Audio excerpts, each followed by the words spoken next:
In Section 9, we're going to pick up the conversation on PO details, PO content, by once again introducing and illustrating these points through a real-world example, the importer's purchase order. There's only a couple of slides in this section, but we're going to get into some detail here. Continuing on with the example of the Rochester, New York importer of culinary equipment, the sales quote was received, terms were negotiated, and the importer is ready to test the vendor with the purchase of a single unit. That importer in Rochester got the quote in the form of a pro forma invoice from the vendor in Sicily. They went back and forth on some pricing stuff. They're good to go. Second paragraph, of course, the purchase order has to match what was ultimately negotiated with the Sicilian vendor. For purposes of this exercise, we will assume that the only detail that changed was the price. The supplier lowered the sales price. We'll see that in just a couple of seconds. The following slide shows the purchase order that the Rochester importer intends to use. It is our job to review the PO as both the mechanism for acceptance of the vendor's offer to sell and that it contains the proper level of detail. Let's give it a try. Okay, the first thing we want to confirm is that this document is actually a purchase order. So, upper right-hand corner says right there, purchase order. From who? The company in Rochester, New York. Once again, full name, full spelling, Culinary Supply Corp., Artisan Way, Rochester, but also the purchasing agent's full name, Betty Crocker. Moving back to the right-hand side of our document, we have a purchase order number, which is 38466. For purposes of our discussion, we're going to assume that the software package that Culinary Supply Corp uses generates POs automatically. The sales quote reference number, 45790, if we were to go back and look at the Sicilian vendor's offer to sell, the quotation, that would be their reference number. Again, it's really important that any document in the International Documentation Trail have a reference number, because literally, out in the business world, there are hundreds, if not thousands, of documents floating around, some that won't be referenced again for 30 days, 60 days after they're generated. So we have to not only be able to identify individual documents, but tie them back to other documents. We've been pretty detailed about this, but there's a reason for it, and it has to do with the volume of documentation that is generated in the course of business. It's a best practice to always reference back a sales quote number on a purchase order, or a contract number should a PO be under an overarching contract. The vendor number, we talked about this, that's the number in Culinary Supply Corp's system that helps to identify this vendor. We should point out that because this is a test shipment with Equipos Culinarios in Sicily, Culinary Supply Corp would have had to set up the Sicilian company as a vendor in their system and have this number assigned. So some setup work would have had to be done prior to placing this purchase order. Let's look at our PO date, which was some 17 days after the quotation date. Again, if we go back and look at the quotation, the date of that quote was Feb 1, 2000 and something. With the quote being valid through, if you have a really good memory, April 1st. So our company in Rochester is placing the PO within the life of the original quotation. That's important too. There's our requisitioner, again, Elizabeth Crocker, shipped via air freight, mode of transport covered as was originally quoted.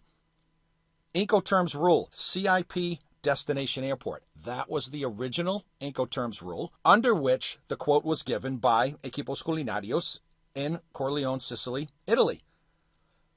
Sometimes out in the real world, when a PO gets placed or goods get actually shipped, there's inconsistency in the Incoterms rule. Sometimes it's a mistake, sometimes it's not. This is a very good illustration of how we have to check for consistency across not only documentation, but what's actually going on out in the physical world.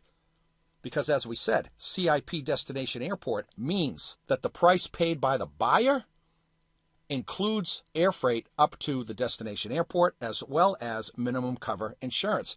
We as the importer, we want to make sure we're getting what we paid for. Incoterms, as we've said at least a dozen times, are really, really important. The terms are 30 days credit. maybe there should be a little bit more detail here. Because if we go back to the quote, it said 30 days from the invoice date, meaning the commercial invoice from the vendor. This vagary in terms might imply that we as the importer don't understand that. 30 days from the invoice date, the commercial invoice cut by the vendor. We need to probably be a little bit more clear on that, but for purposes of our exercise, we'll assume that Betty Crocker has that story straight. Quantity of 1, description, which as we said has to remain consistent against all documents, stainless steel pasta cutter. Unit price €20,000. We'll recall from the quotation, which did include inland freight at origin and air freight up to the destination airport, probably JFK, was €22,200, CIP destination airport.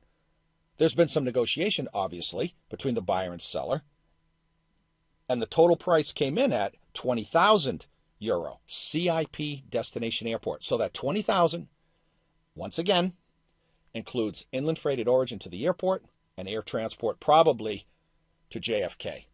So there's that difference that we alluded to when we spoke of the actual quotation and what the PO expresses.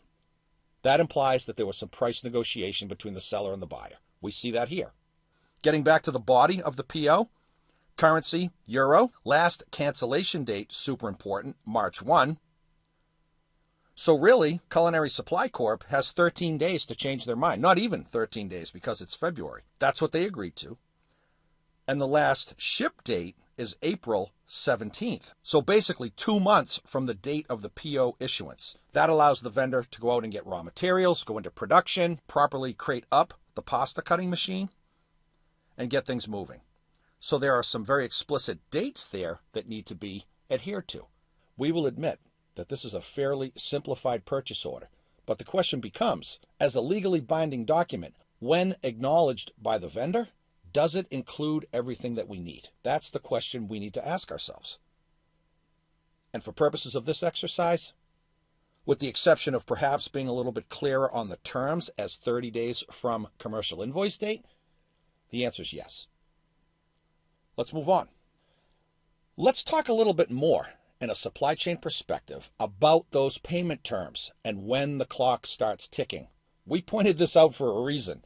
Now we're going to elaborate upon it even more. In the previous example, the details of both the vendor's quotation and the U.S. importer's purchase order showed payment terms. However, we must note that in the vendor's quote, the specific terminology was 30 days from date of invoice. That's the commercial invoice from that vendor, Equipos Culinarios. Conversely, on the U.S. buyer's PO, it simply stated 30 days. Is this a relevant difference, and if so, what are the implications for Culinary Equipment Corp. In Rochester, New York? As we should probably know by now, the short answer to the above question is that the details of payment terms always matter, and that they A, must be clearly understood by all parties, and B, appear consistently across all documents, especially in that commercial invoice from the vendor.